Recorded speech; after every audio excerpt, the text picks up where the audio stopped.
So one, let's see. All right.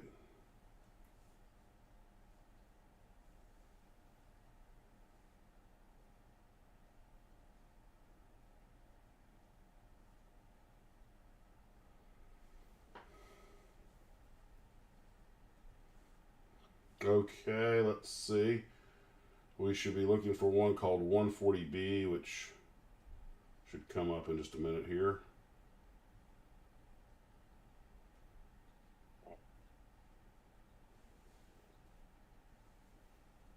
Internet's kind of coming and going with the weather here, so it's getting dodgy.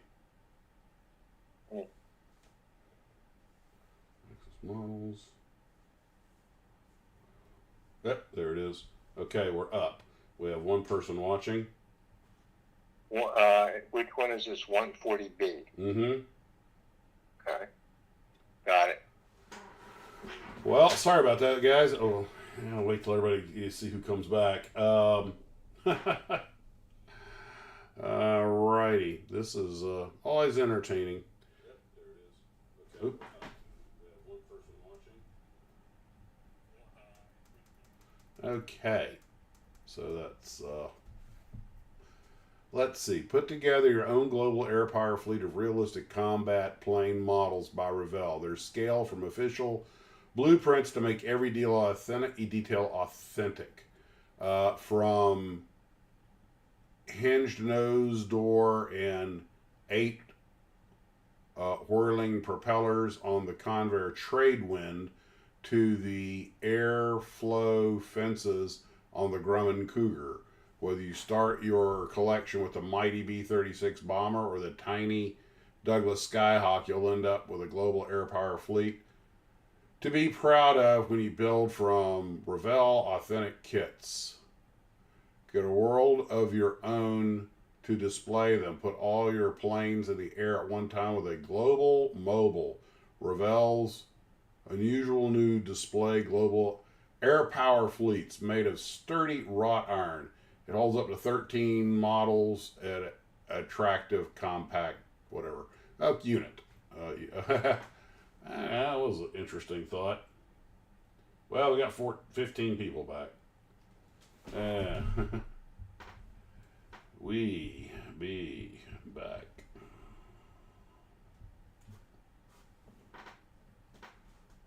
All right. So, the Dr. Seuss stuff was a bust. Yes, it was. Clearly, there's more money in war than comedy. And absolutely. Our next one was the, well, that was the Woolworths one, and the ships. The next thing I had was the Monogram stuff, which was these ads. Actually, you know what? Let me start with the older stuff, which I think is here. Monogram Custom Cars, the custom car lot, now at hobby shops and other stores everywhere. And it shows this fleet of, looks like mostly 30s and 40s vintage cars with a few maybe early 60s vintage. But customizing kits, custom models, classic cars. Ways. That custom cars thing with all the cars in it? Yeah. That was a cardboard display that they sent to hobby shops. Okay. Because you see how it has like 3 sections? Yeah, the fold. I see the folds in it. Yeah. Yeah, so you would fold it and you'd put it on the counter and you'd have the kits either behind it or next to it. Well, here's what I love. This looks like some kind of an advertisement for it. And upper right, watch for announcement in local newspapers. See the custom car lot at your favorite store. Examine the superb Monogram kits from which you too can make any of 28 beautiful car models. I mean, I would flip as a kid if I'd opened up the newspaper and seen an ad, new models at the local, store. Like, oh, wow. Then we have something, a far more modern version of that. This is when it was Revell Monogram. It's in color. They're trying to go hipster with it. Build anything cool lately. And do it just for the fun of it. And the kid's got like the red blazer and the backwards ball cap, trying to be all, I guess, 1980s hip. And I mean, give him credit for trying. Not exactly. I don't know. It might have worked. But he's holding up the hot rod model. But got to look how cool I am look on his face. I'm kind of like, yeah, being hipster cool and kit models aren't normally two things I equate. This kid looks like he would have got beat up at the local car hop. Yeah, probably. Unless he walked up and gave somebody that model car, in which case, like, all right, kid, you can hang for $5. Yeah. Everybody likes a model, whatever they got. But they were back to the old ones. New Monogram hobby kits, the Blue Angels. Plastic kit, 98 cents. And I think that's for all four of them. With built-in retailer profit motif. Okay, that's got to be out of like an industry magazine or something. Oh yeah, next showing New York Toy Fair. There, yeah. March 10 to 19. At the Hotel New Yorker. Ooh, spiffy. Which is where it used to be held before they moved to the toy building on 23rd Street. The New York Toy Fair. So this is probably from the early to mid 60s, I'm guessing. Oh, is it the 50s? Yep. Okay. And I got a T-28 Trojan I just built. You look at it like, yep, this was a 50s mold. Thumb-sized rivet heads and gaps that you could strain spaghetti through. Other new plastic models. Now, 58 Monogram profit makers. Yeah, this has got to be for the industry thing because it keeps talking about built-in profit and all that other stuff. Yeah. With built-in retailer profit motif. I don't even know what that means. Yes. Motif? Built-in retailer profit motif. Okay. Yeah, you did get all four of those kits with the Blue Angels, by the way. Well, that actually, 98 cents for 4 airplanes, that would have got my attention. Yeah. Then we have some much later one. I remember this logo with Monogram. They always had the kit on the side of the logo that was building a model, but it varied with what you're buying. Sometimes it was a car, sometimes it was a plane. And this is the one with the iced tea, but it's a black and white, sort of a sepia ad, but it was for the iced tea. That's not the one you were telling me they just found, is it? Excuse me? What iced tea? What iced tea wasn't one? That was the uncertainty. Uncertainty. You want to tell everybody the deal on that? Yeah, the uncertainty was a kit that was made in the 60s, and Monogram made the kit, and it's quite a valuable kit. And the card up and disappeared. It just absolutely disappeared. The guy who built the car was a bit, how should I say, eccentric. And he just decided he wanted to sell the car and moved it around and kept moving it around in L.A. Well, the car just surfaced, and the guys from Galpin Ford, who have a lot of the Ed Roth cars, they acquired it. They're currently showing it in the Motorama in Detroit as we speak. And they're going to do a full restoration on the car when it comes back from the show. Now, there's been some discussions, and I can't speak too much about this, about building a larger scale kit of the car now that it's available to take, measurements and pictures and things like that. So there may be a new kit of that coming in the next year. Well, I found on ScaleMates real quick. I went out and grabbed the photo of the box art of what I think was the first issuance, about 68, and it's popping up on the screen now. It's got that lean forward cab on it. This is the one with the girl. Steve Scott's the guy who built it. Who? Steve Scott is the guy who built it. Right. Those are probably models posing with it. Got a girl in yellow slacks behind the wheel and a guy in a blue shirt leaning over pointing at her. 124 scale from the famous award-winning $15,000 show car. And guess who named the car? Keeler. Yep. Do you want to tell them the story behind that? Yep, Jim went to see the car to consider doing a model of it, and the car hadn't been named yet.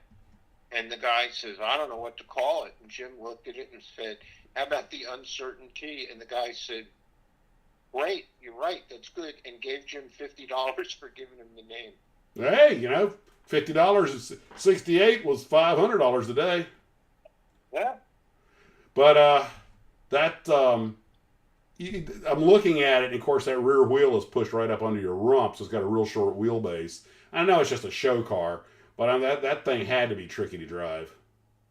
It was real tricky to drive because not only did it have a short wheelbase, but the guy was a sort of a self-taught welder. Uh-oh. So say no more. That never ends well, or I should say that never welds well. No. So, when the car gets brought back to California and the Galpin guys get to it, I mean, they're basically going to be rebuilding the entire car. When they found the car, it was green and not this sort of reddish-orange color. Uh-huh. And they were able to peel back some of the paint where it was cracked and found the original color underneath it. So they knew it was actually the real deal. Which was that orangey red? Yeah. Well, that's cool. That is wicked cool. Next, let's go here. Yeah, we did the... that was okay. So now we're to the more modern color ads, which they were putting in. I'm not sure what magazine that came out of, but this is a advertisement from a magazine, I think. Get your dollar back in the form coupon worth $1 and purchase of your next Monogram kit. Monogram Collector Showcase Catalog, where model building begins. Oh, you could actually get okay. That's the catalog. Yeah, that's a catalog. Okay. And, catalogs in the mail were a big thing back then. I got the Aurora catalog, and I was excited when I didn't have any money to buy them. Just the fact that I had the catalog, I would look at that thing like it was a Playboy, which is. They used to put a little sort of a box like the one on the bottom of that ad on the instruction sheet. Yeah, that's right. It would have an address, and you send in like 10 cents. And you mailed it to Aurora, Revell, whoever, Monogram, and they'd send you a catalog. Yeah. In fact, hold on. Somewhere here I have... But see, the good thing about this ad is you also get $1 back coupon on the next purchase of a Monogram kit, which was a brilliant idea. Yeah. I just brought up the Revell Gemini space capsule, yours for only 10 cents. And it has the little box, and it has the place you're supposed to put the dime. Yep. I don't know if I don't think I ever sent one of those in, but I did. And what happened was, this was like the precursor to the Columbia Record House thing. So you'd send in the 10 cents, put the dime in there, and they'd send you the model. And they'd send you that little Man in Space book and a slipcover to put it in. And then every month they'd have a new book. And they'd charge you 50 cents, 75 cents, whatever it was every month, and you'd get another book. And that was the hook. Damn, they did the same. I remember seeing those things. Monogram did the same thing with their lunar module. I remember I've got one here somewhere laying around. Get this lunar module for 10 cents. And you send this in, and that's not exactly not a pyramid scheme, but it's what do you call it? But it's a hook. Yeah, it's like a timeshare kind of. At first, it was like, I used to should I do that? There was somewhere I had, maybe I didn't let me just image open real quick. It says you received the Revell Model Mercury capsule, and to introduce you to the fascinating science program, you get the complete science kit, Man in Space. Well, there was a whole series of books. So every month you'd get another book, and you'd get a bill for the book. Apparently, I failed to save it, but I had actually downloaded one of those entry forms, like in big scale where you could see it. Oh, wait a minute. No, it's on the AMT thing here. Never mind. We're going to get to it in a bit. Cancel that. So, speaking of which, let's just go on down to AMT, who had their advertisements. This is ready to storm right out of the chute. The AMT 61 hardtop line. And this is the big yellow ad, and fully detailed engines too, and every $1.49 and $2 kit. World famous 3-in-1 customizing at its very best. And there's a sister AMT one to go with that. And shows a whole bunch of cars. These are like early 60s, 63s, I think. Yeah, these are like 61. No, I'm sorry, 27 new models for 1961. Yeah. And this, I don't know if that's out of their own catalog or if that's an advertisement in a magazine. But the ads are great. I mean, they make you want to, they make you want to get all that. Oh, okay. From what you know, I think it's an ad or a sell sheet. Okay. Because there's no, usually they give you a little blurb about each car, what it comes with, that kind of thing. And there's no room for that there. So it's probably a sell sheet or. Yeah. But just out of curiosity, because I know you already know what's on here, which one of these do you think is the rarest or most expensive of the early AMT kits? I'd say the Imperial convertible. There it is. I think. I can't. That's Upper left. Imperial. Yeah, there it is. Okay. With the fins. Yep. Now here's the AMT ad I was going to talk about though. Was it on the AMT ad here? Hold on, wait. Okay, let me read. Look at what it says in the ad on the right. Fully detailed engines too, in every $1.49 and $2 kit. Yeah, I was reading that a second ago. It's kind of like, so if you only want to spend 65 cents, you basically get a body and wheels. Pretty much. And yeah, kid, you got to be willing to spend that extra 49 cents to get the good stuff. Okay, this wasn't it. Was it the MPC? There's a Jiminy thing. One of these things had a again, maybe I didn't save it. I thought I did. It was the form to apply for the Jiminy capsule. I found one that somebody posted online. Oh. They filled out when they were a kid. But MPC. Oh, here it is. I'm sorry, that wasn't the Jiminy. This big one on the upper left. Moving on to the advertisements for MPC. I broke it down into two sides. The left side being Star Wars stuff, and the right side being the cars. And it's got the Monkeys Mobile and all this other stuff, and the Ziggers and the Golden Opportunity sweepstakes to win a Corvette, I guess. And they got Dan Gurney, doing ads for them and stuff. They got the Dukes of Hazzard. All these great ads, most of which I think were in comic books. But on the left side, they were in comic books. They were for Star Wars stuff. But to try and do a link, they got Luke Skywalker driving what looks like a Model T, Yeah. But this was their MPC. It was second prize. Yeah, it was second prize. I've got the thing right there. Yeah. MPC Star Wars Super Stakes. First prize, $5,000 in cash. Second prize, a Hagerstown 35 horsepower, 72-inch gas-powered pickup. Third prize, I had that little truck. Wait, was it a real truck? Third prize was what? Was it a real truck, or just like a? Yeah, but that was like a golf cart, really. That makes it even more cool. Third prize, Millennium Falcon kite. I mean, that's a big step down. Fourth prize, Darth Vader headset. No, it's kits. Kits. Okay, man, that's a long way from 5,000 to here's your 39-cent kit, kid. Yeah. Still, but It's got name, street address. I blotted out the guy's information. He still had some of it up there, but I was like, yeah, I could totally see me. But would you have to mail did you have to mail anything in, or simply mail this coupon? Okay. That form. Yeah. So the form was in with the model, I take it. It probably was. Yeah. Or it was at the hobby store.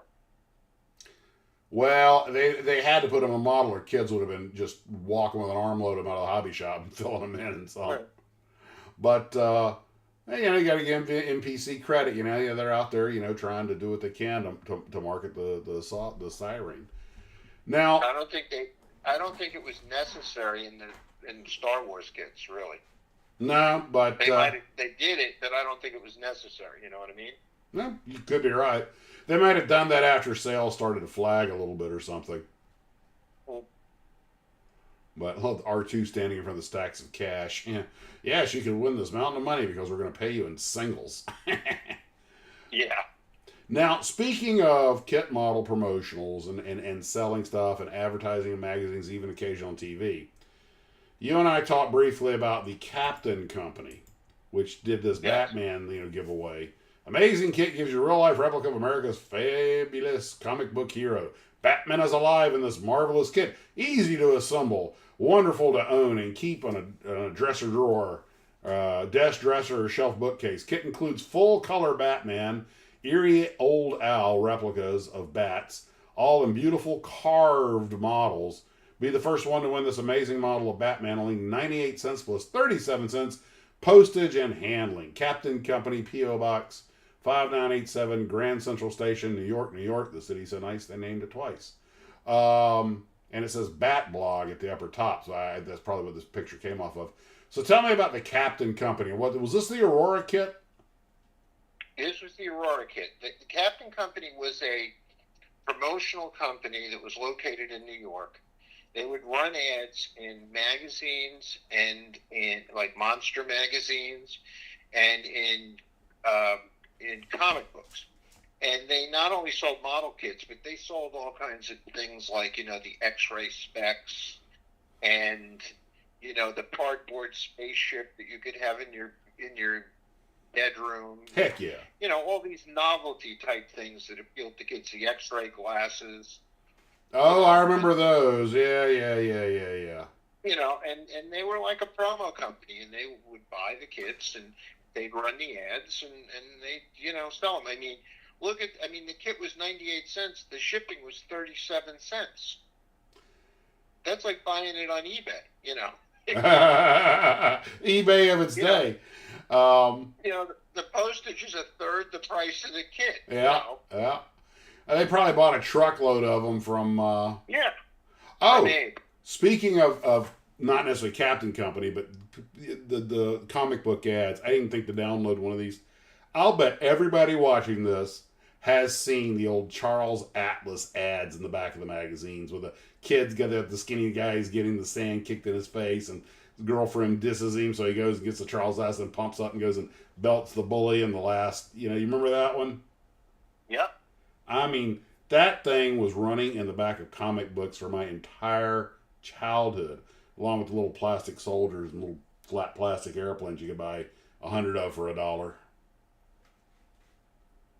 Oh, God. What? That stupid stuff is half of what made being a kid in our time fun. There was always the one kid in school who got the X-ray glasses or whatever, and everybody wanted to look. They're like, oh man, this is bogus, but it's like there's a sucker born every minute. How hard they work to separate these kids from their nickels and dimes. And to think that these companies stayed in business doing this for a long time. Yes, they did, because there was no internet, there was no eBay. Not only that, every year you had a new batch of kids growing up. I imagine they were not big on repeat business. Yeah.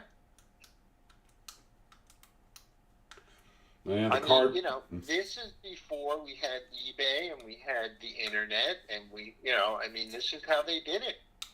I love it. I just love it. And it worked for that time. It worked. You know. Yes, it did. I mean, those ads couldn't have been that cheap, so they had to be staying in business. So it must have worked. But Yeah. the advertising of kit models, though, for the most part, I would say 90%, 95% of the advertising for kit models stayed in kit model world. Either in the hobby shop or through model magazines, stuff like that. You occasionally would see something, in Boy's Life or some mainstream magazine, but it wasn't that common. And No. but comic books seem to be the biggest source, and Aurora seemed to be actually the biggest advertiser. I didn't download their stuff because we've all seen it 100 times. Well, because they had the things that played the comic books. They had Superman, they had Batman, they had Spider-Man, they had the monsters. They had the figural kits that played to what was in comic books. Mm-hmm. And played if well.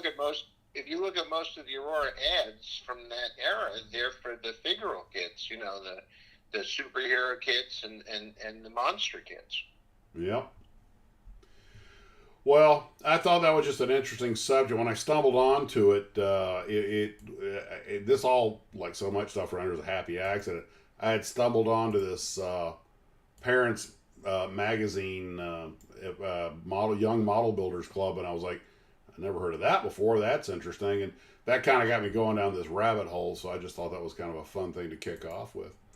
On our next order of business, a lot of folks have sent me pictures of their work areas, and the Tarbis 2, which is exterior dimensions 30 by 12, and it has proven to me that I guarantee you, no matter how many work areas you set up, you're going to run out of space.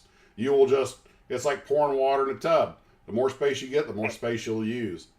And I can't believe I have this much space and get that little bit done. But I was out working yesterday on the I'm looking at the picture right now. Yeah. And it looks cramped. But I remember when you built the thing and you showed the picture of it empty when it was finished, it looked enormous. Yeah, and it's amazing how fast space gets gobbled up. And one thing I did that saved a bunch of space, you notice the right side, the paint booth?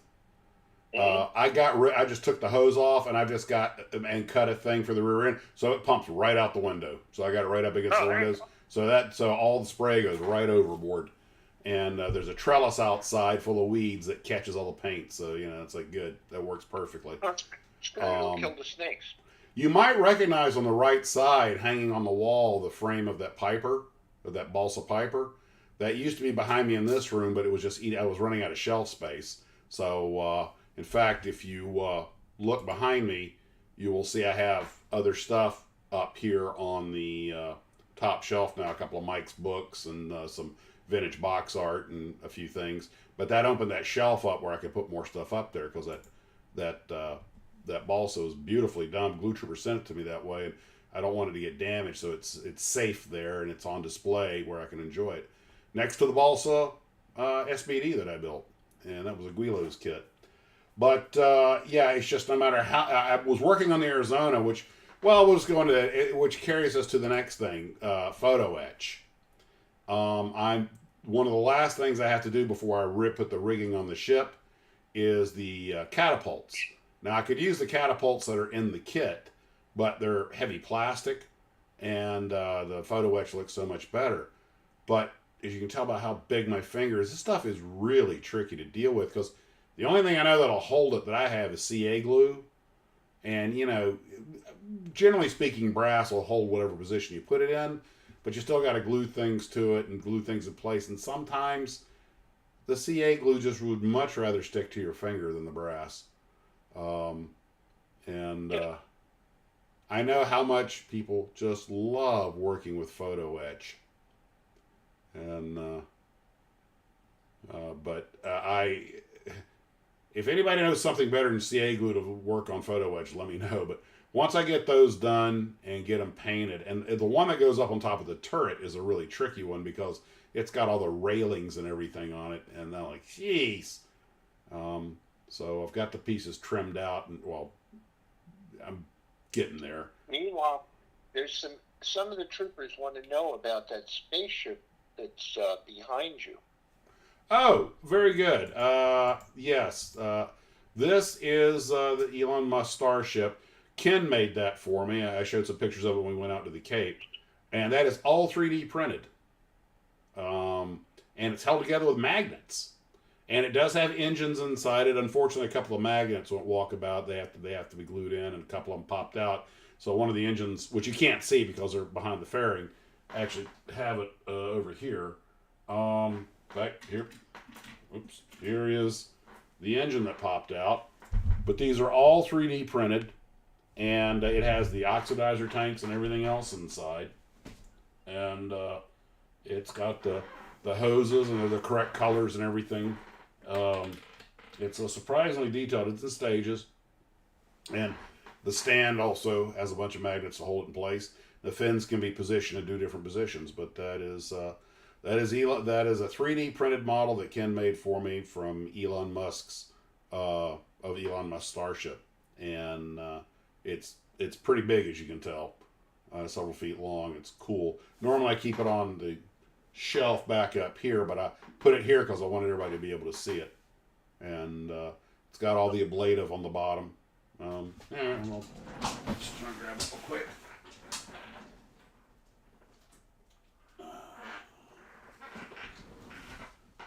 I can't get much closer, you won't be able to see it, but of course it's black on bottom. And I'm going to take it off the stand here. And you can see the engine's cloistered up in there. And these components come off, and these are all held on by magnets, so they can just pop right off, pop right on. And you can put it in the re-entry position, or in the flying on the pad position. Same up here. Inside there are the tanks and everything. And 3D printing is, I think you guys are right, it's probably the future of models at some point as the mediums become better suited and can print faster. And it's all textured and everything on the bottom. It is beautiful, and I display it proudly, and I thank Ken for that. That's beautiful work. He might get with us tonight before the show's over. Trey, you taking off? Oh, gotta get to the work. Okay, brother. Take care. Glad you're able to join us. Sorry about the internet cutting out on me. Now, the thing about these magnets is you got to rotate it until the right part of the magnets all line up, and then it holds pretty securely. Let's come back here. Let's see if we can put this in a safe place here where you can see it. Launch control in front of it. But there's Max's mission control right at the base of the rocket where nothing bad ever happens. Another thing, speaking of displaying your models, I was thinking about when you pair models. I just finished the A7, and since it was originally an Aurora kit, I put it next to the old vintage Aurora FA Crusader that I have. And I thought they pair up pretty good on top of the cabinet. But when you pair models, a lot of people, when you display them, you like to develop a theme. And for example, this is my one of my cabinets. Put this over here, and I'll move this over there, and I'll move the logo up here. There we go. So if you look at this cabinet, the top, I have the 2 jets you just saw. These kits that are below it on the shelf, the Mosquito and the Turpets, are both kits that most of these kits on the 2 shelves are ones that survived our childhood, including the F-105. So I figured, well, the World War II stuff can go together. The F-105 can go together. Down at the bottom, you have, the Air Force aircraft of the Cold War era together.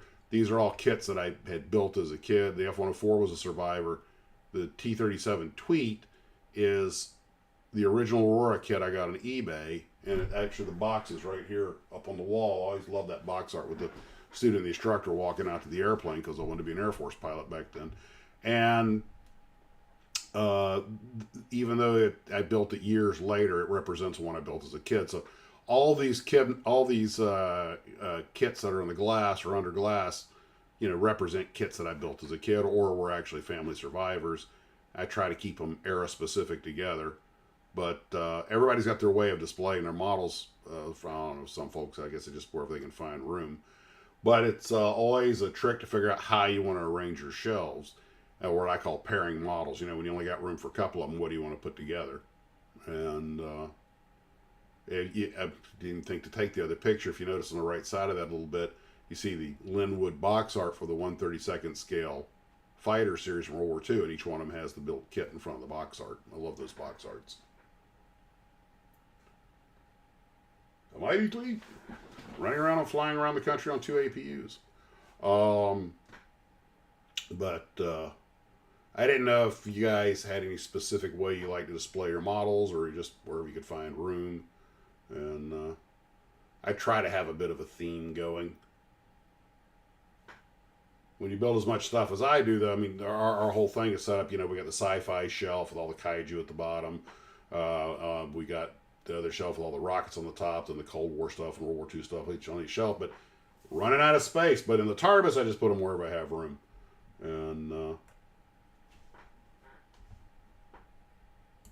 trying to read the comments. Build till you die. Yeah, that's there. There you go. That's a T-shirt.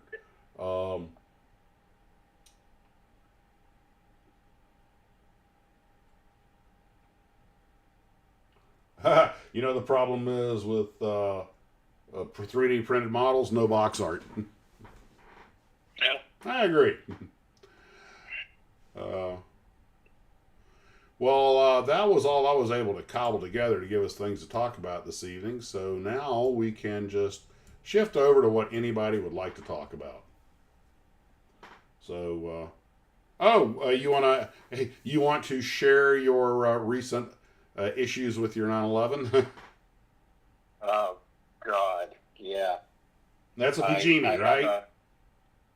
I have a customer that has given me some Porsche kits to build and some old, like, race car kits of European race cars from the 50s that have to be redone. So I decided to do the Porsche kits first.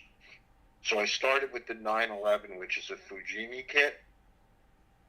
And it's only through an act of divine intervention that it didn't wind up against a wall from across the room. Because trying to get this thing to fit together was like an act of God. And I'm working on it, and I'm working on the gas tank and where the spare tire goes and the electrical towel and the things that would go under the hood or the front compartment in the 911. And nothing fits and nothing will stay with glue, and I'm trying everything. I'm trimming, I'm doing everything. And this goes on for like an hour and a half. And as I'm doing this, I look at the body, which is on the stand that I painted it in, and I'm looking at it head on, and I'm going, why am I doing this? Because the hood doesn't open. It's molded shut. And at that point, I was just like ready to have my head explode. And I said, let me read the instructions. And I go through the instructions, and there it is in the last step. If you'd like to open the hood, you can just cut it along the lines, and you can have the hood to be removed. And I said to myself, this is what you get for not reading the instructions first. It's finished. It's sitting on the bench because I don't want to touch it. And I'm ready to move on. And I'm sure we've all done kits like this. We're probably all still doing kits like this. But it was a Fujimi 911. and I'll have to stay away from future Fujimi kits. Fujimi is a Japanese word and means, hey, we like to screw with big fat American fingers of fiddly little parts. Yeah. I was just asked, did I get the package yet for Mark? No, I haven't gotten anything in a while, but we did go to the PO box just the other day. But it might be there now, but I won't get a chance to get back. I won't be back for a few days, so probably gonna. I only got a couple of days off when I get back, but we might be able to squeeze out a live stream on Wednesday or Thursday. We'll see how it goes. I think Wednesday is going to be our live stream day for the rest of this month after this one. It's just the only day of the weekend I'm going to be home, and of course something can always come up. But when I get back, I'll check it. I don't think I'm gonna have time tomorrow, but if it is in the PO box, then at least it's safe there. The folks at my local post office, they always dread when these big boxes come in and like, oh my god, and of course they're models, so they're really light. Like, oh, that's not so bad. What? Yeah. Here, Bill Paul says, "What are these instructions you speak of?" Garfield, I have built a Trumpeter kit. In fact, the very first Trumpeter kit I built is the FT5, which I still have on the shelf in the shed and out in the Tarbus. And they've come along, but it was one of their earlier kits. It wasn't bad, but there were some issues. I actually did a build video on it, and it's way back on the channel from like 10 years ago. But it's not for a beginner. But I understand their newer stuff's got a lot better. They've come a long way. I built a Trumpeter 1/12 scale 4GT40. Mm-hmm. And it was pretty good. Yeah. Meanwhile, there's a video on YouTube about Trumpeter saying that they have the most molds of any model kit company. They got a lot of them. That's certain. I'd say it's probably possible. You know, I wouldn't doubt it. They go through all the molds they have on this thing, and you're like, really? But if you get a hold of one of their catalogs, it must be 25 pages. I wonder how they stack up to Tamiya, and if they're counting just in-service molds or molds total history of the company. I don't remember how they tallied it up, but they claim they have the most molds. I mean, you know, quality-wise, you can't compare them to Tamiya. They're good, although Keeler is doing the Titanic model that from Trumpeter. He says he said this mold must have cost a fortune. Oh, I bet it was a $500,000. I bet it was a $500,000 mold. He thinks it's $1 million mold. Could be. He said because the molding is phenomenal. And he said, they'll run the mold for 50 years, but, get their money back. But he said the thing was a fantastic mold. Well, if it's made in China, I imagine their production costs for labor and everything help offset the cost of the molds. Plus, they probably have mold makers there. It probably doesn't cost as much there as it would here. So that's if it costs $1 million here, it probably costs half that there. And also that a lot of these Chinese companies do have a tendency to use the latest machinery, which means, of course, computers and everything. That really does bring the cost down substantially. I mean, I don't think they have to make a pattern. They can just build it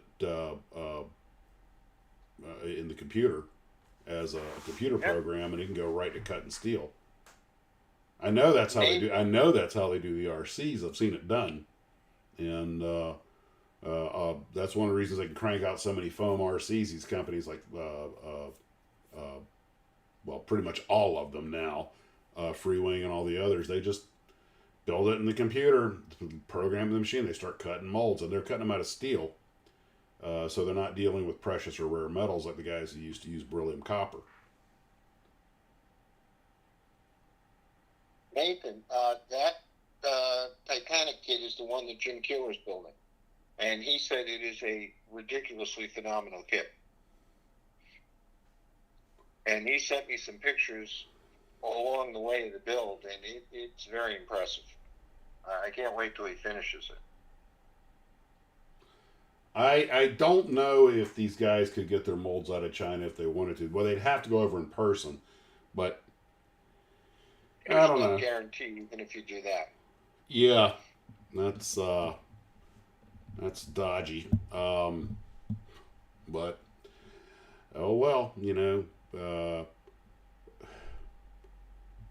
Nixon warned us about this kind of stuff, although he also opened up China.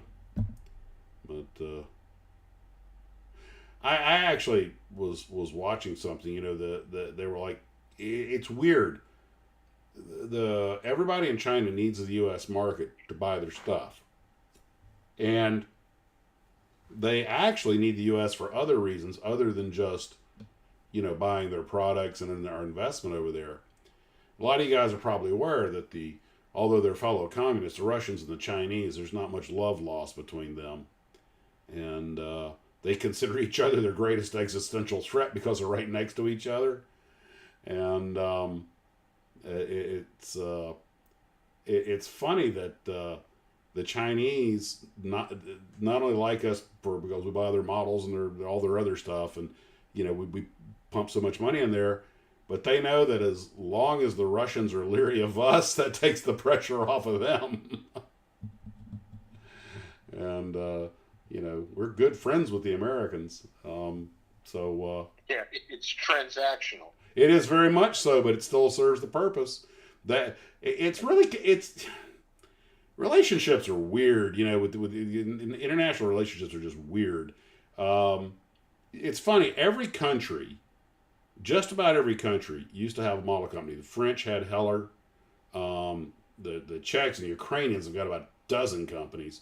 The Russians actually even had a few. The Chinese have a bunch of. Japan, of course, is famous for it. We're famous for it. The Canadians had, was it Hobbycraft? Yep. It was like you had Lodella down in Mexico. And I was like, there was a certain balance to the world when every country made models. Because you could, as a kid, I sort of judged a country based on how good their models were. So I thought the world of the Japanese goes, look at these beautiful Tamiya kits. Then I get like a Heller kit and go, they're okay. And then I get a Tallery. I'm kind of like, I'm not even going to say anything. We've all built an Tallery kit, but some things just don't change. And it was just one of those things that, as a kid, you kind of judged a country by how many kit model companies they had and how good they were. And if a country put out crappy models, it must be a crappy country. What would you say are there any brand names you can think of? Not today, because there's so many new models out there and so many new companies, but going up like as far as 1990, are there any brands that you've never built? I mean, you built an Tallery kit, you built a Fujimi, you built a Hobbycraft, a Matchbox. Entex. Well, Entex never cut any of their own molds. They always bought molds from other companies. They got a bunch of airliners. I want to say it's from Aoshima, but no, it wasn't Aoshima. I don't think Entex ever actually cut a single mold. When I did the bio on them, everything was from, and most of them were Japanese airliners, but molds of airliners from Japan. But oh crap! Now you got me wondering about it. Who was it they got all those molds from? Just check this real quick. Not. The internet is an amazing thing. Okay. I forgot it did some motorcycles and stuff too. Nito, that was it. They got most of their airliner molds from Nito when they bought them when they closed up shop. And Nito did mostly airliners. So if you built a Nito kit, and I have, and they're not bad, then you've probably built them. They got their motorcycle stuff from Aoshima, and I think some of it was just contract, just make us 10,000 kits. And let's see, the World War I planes, Marusan, Marusan, then Eldon, then Nishimo, then Fiji. God, that German albatross is really. It starts with Marusan, goes to Eldon, goes to Nishimo, goes to Fuji, then Intex gets it, and from there it goes. I never even heard of Sunny. Then it goes to Eshi, then it goes to Ertl, then it goes to I mean, some molds get passed around like a woman of ill repute, and.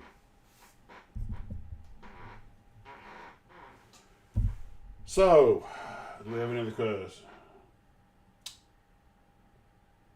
That was PMPK. Actually, never got around to building a store.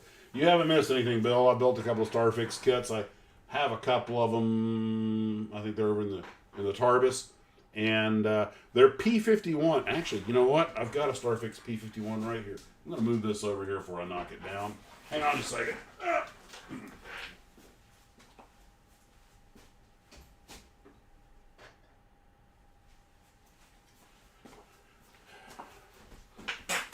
Okay, this is a Starfix P51 that I rated for parts. I put together what was left. I figured I might kit bash it. I was playing with Canadian decals. I don't think the Canadians ever used the Mustang, but that's what it would have looked like. But the Starfix P51 is probably their best kit, and it's actually not all that bad, except the landing gear on it is absolutely horrible. But if you're making a wheels up model, and I actually melted one of these down to give my Godzilla something to chew on for a long time before we moved out here. But their Spitfire and their Messerschmitt and their other stuff are just horrid. I mean, horrid. But their Mustang actually has proper proportions and everything, and isn't really all that bad. There's virtually no interior detail, though, and the pilot never fits in his seat, but it's always too small. But yeah, Starfix was junk. In a lot of places, I mean, they were dirt cheap, and I know a lot of people were telling me that their hobby shops or their local clubs would use them to teach people how to use putty because everything had to be puttied up on them. So they served a function, and their decals were worthless. They were rub-off decals. They're absolutely horrid. And but like I say, their Mustang was their one little saving grace, and. There's one of their Spitfires wasn't too horrible. Actually, I think I might have a Starfix Spitfire up here. Was that Starfix? No. Oh, that's Airfix. No. That's not Starfix. That's some other stuff.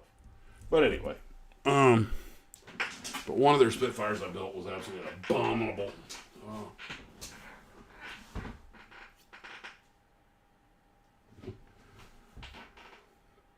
Oh, Canada used the Mustang from 47 to 61. Well, what do you know there? Hey, my model's not inaccurate. Except 47 to 61, I don't think Canada used the Maple Leaf logo.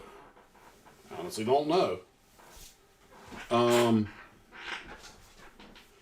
just think it's such a pretty thing. It was when I was working on the CF-105, and it had some extras, and I was like, oh, those will look good on a Mustang. I forget what model the shark's mouth came from. I was just playing around, and I'm gonna do something with this someday. Kit bash something out of it. I don't know what. That's why I hang on to. I mean, I can't bring myself to throw away a model airplane or something. Yeah, I was like, oh, someday I'll use those parts for something. And on a rare occasion, when you do throw it away, sure enough, 3 months later, oh, where was that thing? I finally got a mission for it. And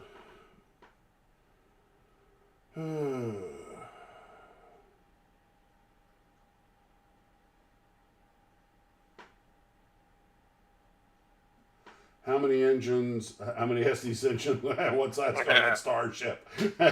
We'll get us one big F engine. That'll make that baby fly.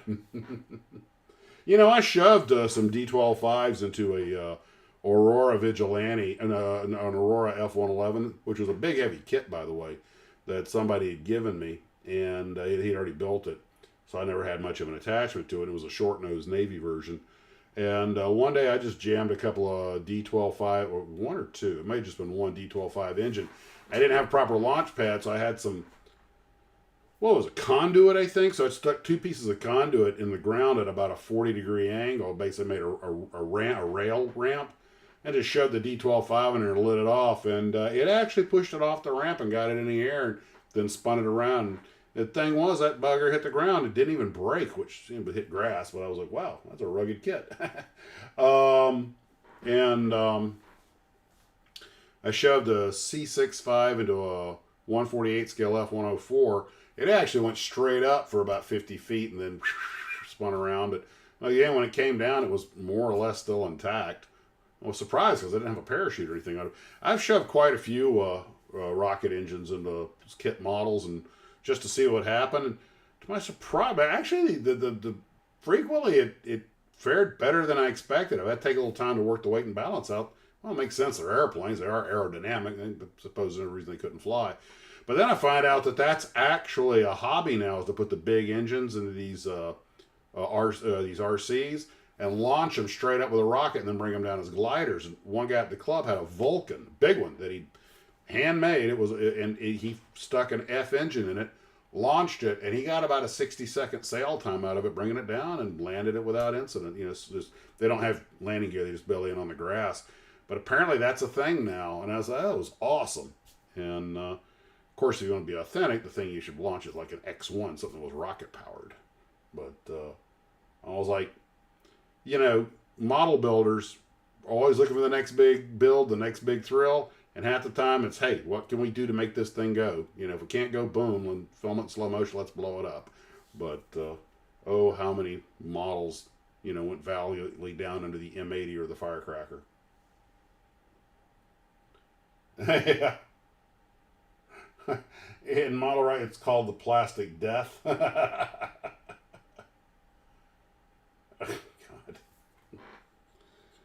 Oh, lordy, lordy, lordy. Well, let's see what we got here. 734. What else we got, guys? Hey, you could put one of these on an Estes rocket, put a parachute on it. It'd work. You have to get the weight and balance right, but no reason it wouldn't work. I mean, it's already rocket shaped.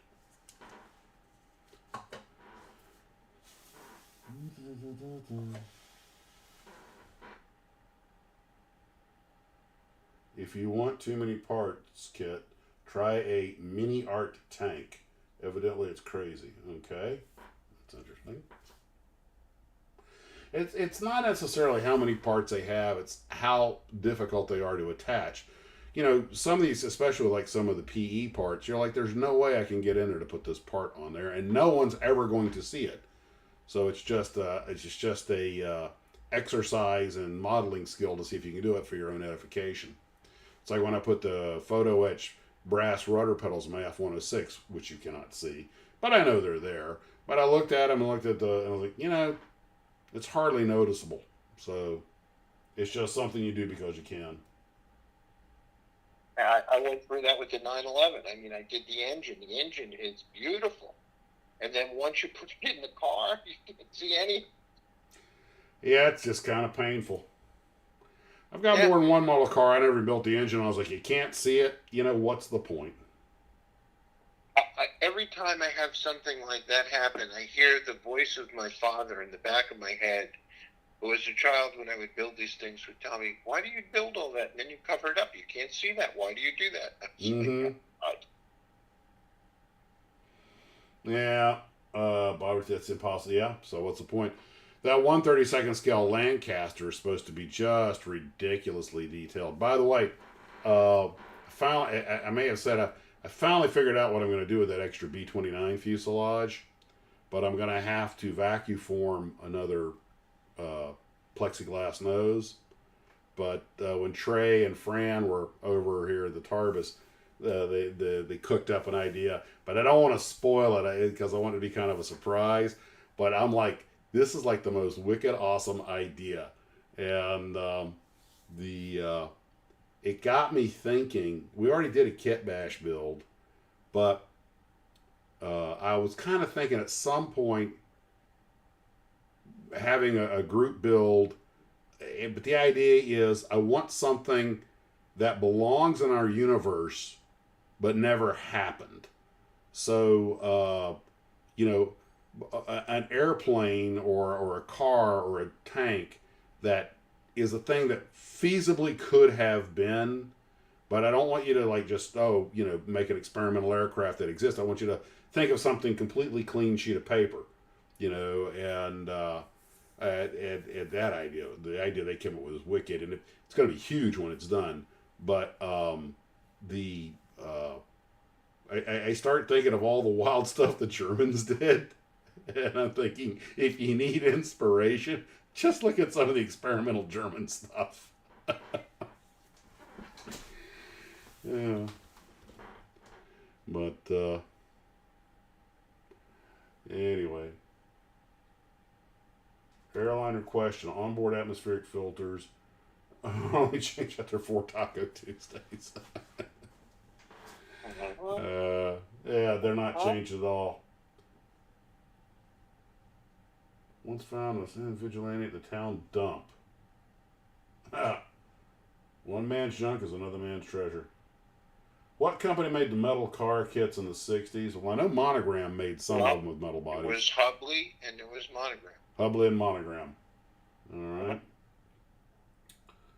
As a matter of fact, my neighbor, his wife, found a Hubley kit in a collectible store and bought it for him and gave it to him for Christmas, and he loved it because all he did was put it together. Mm-hmm. Yeah, I built for my late friend Donovan. I built the T-Bird that had the metal body and everything, and I'm not sure plastic and metal like that are the two best mediums to put together. It did give the model some heft when you picked it up. It had some weight, which is nice. I don't know why, but it just is. It sits down hard on the tires, but getting them to everything to mate up, and it's just different. But I'm glad I did it. But I'll stay with the styrene for most stuff. Hubley, however you say it. I had built the Guilos 190 and Spitfire. They didn't fly worth a darn. No, they didn't, because people don't realize Guilos kits really aren't flyers. They're too heavy. If you want to make a Guilos kit fly, which you can do, but you've got to really clean up the airfoil. You got to have a real smooth surface. You got to cut out lightning holes in the balsa and get it lighter. You have to remember, proportional to a real airplane, the Guilos kits are actually heavier given their size. That's pretty thick, heavy balsa. And I know it sounds like a joke, thick, heavy balsa. Believe me, when you're dealing with something that small and that light, that matters. And I saw a guy that did a Stearman, and he turned it into an RC. And the same Stearman that I turned into an RC. And it's one of the better ones if you want to do that. But he actually, on the wing formers, he actually bored, and on the fuselage former and the wing formers, he actually bored holes in there to get rid of as much wood as he could, to keep it as light as possible. And it mattered. It paid off. Because he got a halfway decent flying. But since they have relatively authentic airfoils, they often have to go pretty fast to get the necessary speed and everything, given their scale. But you can do it. But they are just super weight sensitive. You're trying to fly them with a rubber band, yeah, they normally don't fly with a flip because they're just so heavy. And when you make a scale fighter plane, you gotta remember, fighter planes, especially now, you might have better luck with like a World War I biplane or something. That didn't go that fast and had 2 wings, but when you're making like a Guilos World War II fighter plane, you have to remember these things are made to go fast because they mimic the real airplane, and that means they got to fly really quick. There is a Japanese guy out there who does a lot of them. He turns them into flyers, and they fly beautifully. But you look at how lightly he makes them and all the tricks he does, and the absolutely magnificent craftsmanship. Because when he sets those things down, he goes out on a totally calm day, no wind, not even one knot of wind, and he lets them take off, and they put it around. He's got them all trimmed out, but just the slightest twist on those wings, I mean the precision that's required, because there's no one there to correct for it. It's true art. It can be done. Ken's with us. Let me bring him in. Merge Steve. Hey, Ken. Ken? Hey, there you go. All right. Can't hardly hear you. Hang on. I'm working on it. Hey. And good night, everyone. Hey, Steve. Hey, Ben. You leaving already? Oh, no. He was Probably totally good. Everybody will be. Well, I got here as soon as I could. Oh, that's fine. We're going to be wrapping up here in just a few minutes. We had the power went out. We had to start over again, but we've got 90 people back, so God bless them all. And a couple of guys had things. It's a work night. I'm having I guess Friday night, but people have things going on. The rest of the live streams for the rest of the month will be on Wednesdays. So. Oh no, not Ken. Are you on the boat? Yes, yeah. We are. Quint is in the house. Quint is in the house. Quint? Ken can tell you about this because he's built quite a few RCs. But if you're going to fly a Guilos kit, you really have to cut a lot of wood out of it and lighten it up. It's got to come out of the fuselage formers. It's got to come out of the wing, the formers. They are very heavy for rubber band powered or even for RC. They got to go real fast. So that's the key. Yeah, that balsa is heavy. We don't think of it as balsa as a heavy wood, but at that scale, it actually is. Mm-hmm. I remember that Zero you made with we put the electric motor in? Yeah, you picked the motor. And it was equivalent of giving a real Zero a 4,000 horsepower engine. It literally tore the wing off in flight. Just overstressed it. We had overpowered it. Well, it was kind of cobbled together a little bit. Hey, that was the first one I ever did, and it did fly. It did fly. One flight, momentarily. He actually went up and down the field like one time, and on the way back, it was coming back. I think he had throttled back, but it was just more than it could handle, and it just sheared a wing off. And what was sad was that you were recording the whole thing, and then you discovered I had hit the button a second time probably and wasn't recording. But it flew valiantly. It flew valiantly. It died like a samurai. Tore itself apart. Put enough power behind anything, it'll fly. He says here, it makes really well flying made is the Dumas. Yeah, Dumases are. Dumas, if you look at a Dumas balsa wood kit, it's a little off scale compared to a Guilos. Guilos tries to keep them looking scale, but that's why they fly better. They make concessions. Well, small planes like that could be really squirrely, too. You really need some kind of stabilization system to really be able to fly them well at that scale. Yeah. Good night, Chris. He's going to dinner. Yeah, we're going to be wrapping up here. It's going to be my dinner time also. So, we might try to kick these things off at 6 o'clock, but I don't know. A lot of people may still be at work. Maybe I have to go back to 7 o'clock on Wednesdays. But, hey, it's just to get together for us all to hang out and yak and have a good time. I probably won't have any time to put anything together for next week, so next week I'll probably just to sit down and chat. But hope maybe I can get Dan Monroe one of these times. So come visit. He's from was it Media Matter Designs, where they talk about movies, monsters, and music. Mike Cox, going to be good. Good. Aren't you going to be on the road next week? What? Aren't you going to be on the road next week? Well, I get back Tuesday. Oh, okay. So probably if I'm able to do a live stream, it'll probably be Wednesday, if not Thursday. If not, it won't happen. But I don't think we have anything going on.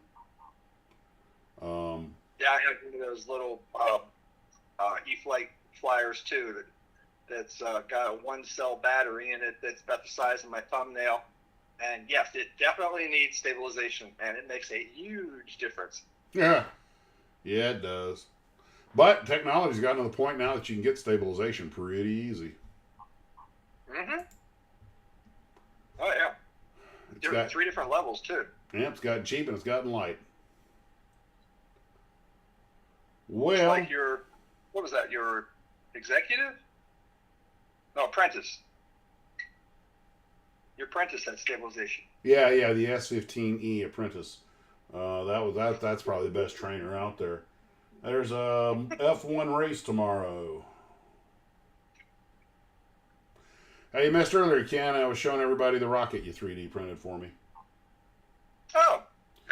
Why don't you tell? Why don't you tell them about that real quick? Okay. I found that on a website. I can't remember what it is right offhand. I can have Max post that out there if you're all interested. All the pieces are connected by magnets. The only thing that's glued on is the heat shield pieces onto the rocket body. Everything else is magnets.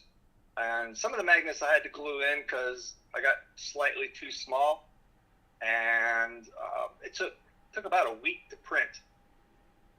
But the insides are really interesting because they show the fuel tanks and the fuel lines and the header tanks and the fuel lines leading down to them. Yeah, it's a pretty cool little model. Well, guys, on that note, I'm going to go ahead and sign off. I'll run a little music and stick a picture up so you can chat with each other for a while. I want to thank Steve and Ken for coming out and spending some time with us. Hope you guys enjoyed that. Ken, we were mostly talking about the old advertisements and stuff for models. The stuff we used to see in magazines. It's all gone away these days. We grew up in a glorious time. Glorious, I say. Yeah, actually, I mean, look in our lifetime, what's been accomplished just in modeling. Yeah, that's true. Well, guys, I'll let you say your nights. I'll throw up the image, and we will let everyone go Betty Buys. Go ahead, Steve. Oh, good night, guys. Thanks for coming on a Friday night, and I hope you have a great weekend, and look forward to seeing you on the next live stream. Thanks for coming, guys. Sorry I'm late. Missed the best part, but it's always fun to at least spend a few minutes with you guys. I hope you have a great weekend. Guys, take care of yourselves, and as always, model on.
Bye.